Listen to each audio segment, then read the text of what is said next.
Big banks, wealthy elites, and large corporations are buying up all of our land and resources. They believe they can control things better than us, and of course, they will charge us fees to do it. Let's take a look.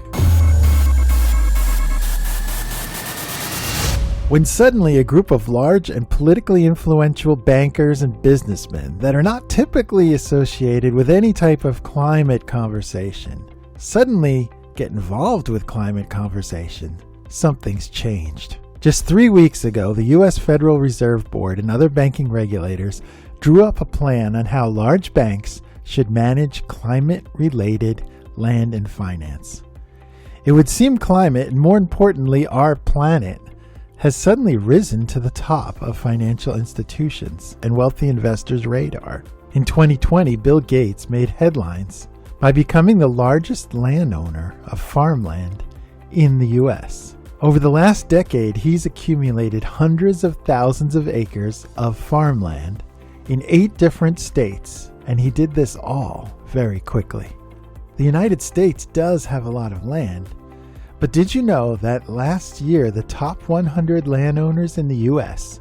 owned a total of 42 million acres, roughly the size of the states of Florida and Connecticut combined. 100 landowners own this much land. And with land prices increasing, there's only so much of it. As more and more ordinary people are unable to financially even afford to buy a home, let alone land, wealthy businessmen, large corporations, and banks will continue to buy up more, and soon there won't be any left. In the future, they will own all the land and make all the decisions on what happens with that land.